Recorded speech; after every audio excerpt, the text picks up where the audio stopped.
what's up? Red Panda Anthem. Red Panda, what's good? If you lost it all, which I don't want to happen, what would you do to build it back up and get back to the spot that you're in right now inside of a year? Work, just work. That's the only thing that, is consistent in life is your work ethic. You can't control other things or variables. You have to make smart decisions with your money, but just work. I feel like as long as you work, good things are going to end up happening for you one way or another. And whether it's, like I said, basketball, whether I was a financial advisor or whether it was now what we do in media, common denominator is that I just work, and even if you work and you're not really bad, you don't even really get the chance to really feel like you fell off because you're just working. Sure. So it's like, if worse comes to worse, you just go back to where you started, and you can't lose when you didn't really start with much. So that's why I feel like it's very important to be even keel in business. Like, you have to be even. That's why when you see me, I'm not really an emotional person. I never really get too high or I never get too low, because there's ups and downs in life and there's ups and downs in business. So, when you don't let yourself get too high or too low, you just stay the course and you don't really get affected by it too much, because at the end of the day, the only thing that you can really control is your work. The work will dictate the output. A lot of times people think it's the other way around, and they try to just throw Hail Marys on the board and just try to get a home run. Home runs come because you just keep swinging. Eventually you're going to hit the ball. So for me, it's just a matter of just keep working, keeping your head down, and keeping good relationships. Relationships is very important as well, which is another reason why we collaborate, why we, always honor our word, why we, do good business, because ultimately you might need help. No, net 90. No, not now. You might need help. So when you need help, and you call on people, whether they answer your phone call or not, 9 times out of 10 is if they actually like you. So it's important for you to have that relationship, because ultimately the person that you help today might be in a position to help you later on. Yeah. And then the part about that falling off is like, you were on at one point, right? And so you know what it takes to get to that point again. And so those lessons and whatever the sacrifices and the hard work and the work ethic that it took to get there, you know what it is because you've been there before. And so that's the key. The output will determine the input on how much you're going to make, right? But the key is that you've seen it before. It's tough when somebody hasn't made it to a certain level, and it's like, you're always aspiring to get there and trying to get there and dreaming to get there. But once you're there, you got to sustain it. But if there is a setback, you know what it takes to get back up there. It's like, we always said that, like, when you're a millionaire, it's cool, right? And if you lose it all, you know what it is to be a millionaire. So you already have the mindset. It's just about, what are you going to do? What's the tangible piece that you're going to add to hopefully get back to that place, if not exceed that spot? If you include podcasts and entrepreneurs, how many people you think out of 100 actually work 7 days a week and are consistent in their craft? That'll be my final question, going back to consistency. How many in the space work 7 days a week? Just in general. I mean, and then we can do podcasts and individual. I just look at people in life. I never really met too many people in life that work 7 days a week. I didn't really know too many people when I was a financial advisor that was working 7 days a week. So I don't know. I'm not really sure, because I'm not really tapped into what every single person is doing.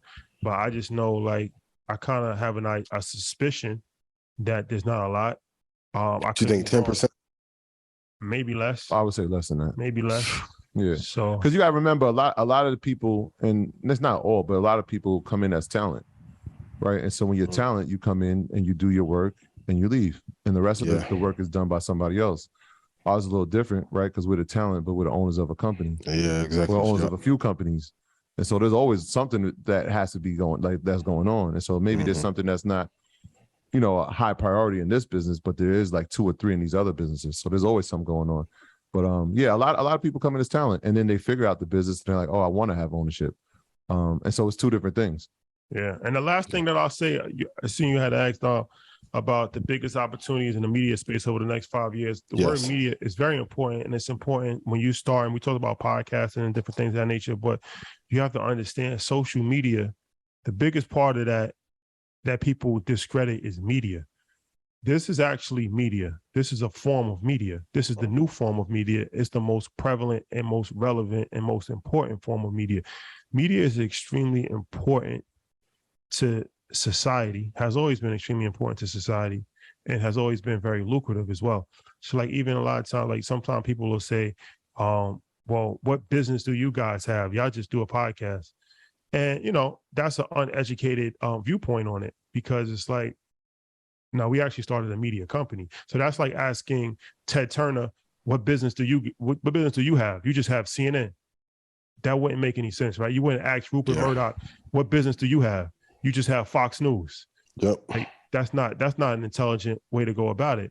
But people discredit things because they don't fully understand it. So like the when you're starting your media company, whether it's a blog online, whether it's an Instagram page like Spiritual World or Shade Room, or whether it's a podcast, or whether it's whatever it is, understand that that's not just content. You're not just a content creator. You're a media owner, and you have a media company. So media, there's a lot of opportunities in media, and there's a lot of responsibility in media also, because you get to shape the minds and opinions of the people. You get to inform the people. And once you become big enough, people actually rely on you for information. So Absolutely. Instead of going into the New York Post or the Washington Journal or the New York Times, most people are going on social media, and that's how they're getting their information. This is a non-debatable fact, especially in our culture. You can say whether that's right or wrong, whatever. That's a different conversation. This is actually how people are getting information. So what does that make that? That makes those Instagram pages reliable, credible news sources. That's just the fact. A huge opportunity. So I feel like in the next 5 years, it's only going to get bigger and bigger. And it's important for people to keep that in mind. So from a monetization standpoint, there's a lot of ways that you can monitor media. Of course, you have ads. Of course, you have a platform like a Bully Pulpit where you can actually, promote your own things, right? And your own programs, different things of that nature. And it's no different from how traditional media was able to monetize, the same way that new media is able to monetize. So when you look at us, when you look at Earn Your Leisure, what we've been able to do, what we've been able to accomplish, all of the different things that you're actually seeing happen, this is all from media. This is all from having eyeballs and attention and being able to capture the minds of people. So never let somebody minimize what you're doing, and never minimize what you're doing, because what you're doing as a content creator is more than just creating content. You're actually, shaping minds of the people, and you're in the media business. So the faster you understand that, the quicker you will be able to, grow your business. Yeah. And I've always said, anytime someone says your idea is crazy, if they don't get it, you have a competitive advantage that no one else has. Because any business pitch competition, if we went to it in 2018, like, hey, we're going to have 3 people talk about investing and one going to curse a lot and piss off half the audience, you would say it's an immediate failure. But when you master the craft, the thing that I saw on every other network, they didn't give you an exact price where to get in and stand behind it. Number 2, you have to be around people that inspire you or you are inspired by. Because whenever I talk to Keys, Trap, you guys, Chad, it's like the conversations we're having, it's like, you have to do some more work or you're going to get left behind. And in every business you're in, you guys have to know this. You either have to drive money in or drive opportunities in. That's why I make sure the stage show is fire, the presentation is great, the numbers on the stocks is great, because if the stage show falls off and the viewership goes down, they're going to be like, what happened to Ian? Troy gonna be like, hey man, me and Ian just shows going different directions. You have to know what business you're in. Hulk Hogan was able to stay in wrestling for 50 years because he's still a top 10 draw to a business. And then back to the point about AB, for all business people, keep the camera rolling. Shout out to Ryan. Even when we were backstage, I wasn't doing nothing and they're still shooting. And I'm like, bro, you can turn the camera off. He's like, no, I shoot everything. I don't, my job is to not turn the cameras off, because a moment may happen that is magical, but I had my camera off. My gimbal wasn't set right. So shoot content. So even when AB saw the moment and you guys saw it, that's smart. Keep the cameras rolling, because you don't know which one is going to be the content piece that takes off and drives you to the next level. Document the process. And you're right. I like what you said there. Like every time you speak to any of these guys, whether it's Keys, Trap, Him 500, like there's always something going on. Like they always have something going on. And you're like, all right, bet. Chad too. Like, oh, word. Y'all got that going on? What y'all got going on? Oh yeah, Yeah. it's like, all right, and from those conversations, you can be like, all right, I like what they're doing. Maybe how do we do a variation of that? Or it's like they hear something that we might have said, and like, yo, how we do a variation or how we execute on that. But that's collaborative, like work, right? Like that's collaborative. Mhm. That's like, oh, I'm not competing with you. You know what I'm saying? Like even with Trap, like when he was trying to get his YouTube channel, he had no idea. I'm like, same thing with Dave Sands. I'm like, I'm on the phone with Trap, like, yo, here's how you set it up. Here's how you actually monetize. I'll call you. I'm like, hey, which mini HDMI do I need to set up? Right. Even for this, it was like, yo, what microphone should I use? What camera should I use? All right, yo, let's just get on the call real quick. Let's zoom it. But that's just because it's like, all right, I want to see you grow. I want to see you do well, right? Mm-hmm. And that's what we really should want for each other, right? Because again, it's not about us. It's about like how many people can we help? How much value can we add to not just our lives, but the community as a whole? Yeah. Right? We have a responsibility, right? We're not just in this place to say like, all right, we're here, we made it. It's like, nah, who can we bring with us and who's ready to come with us? Yeah. And I was telling Chad yesterday, I said, looking at like the Wild or Not model, dear Heavenly Father, please provide a way. Let's get a backs card.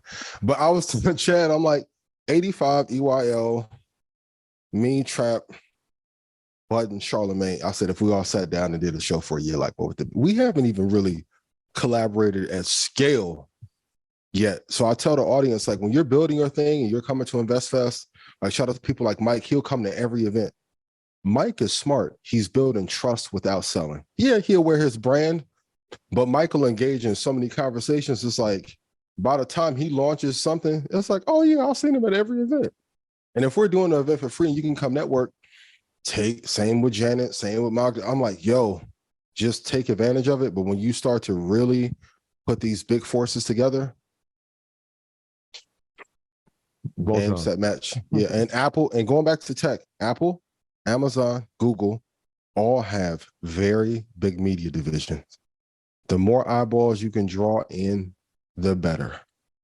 So I hope this guy's help. And also too, when you see these signs of inspiration, shooting content, being consistent, those are also going to be the best companies long-term to invest in. Investing is not that simple, and neither is business, but doing it every day is hard.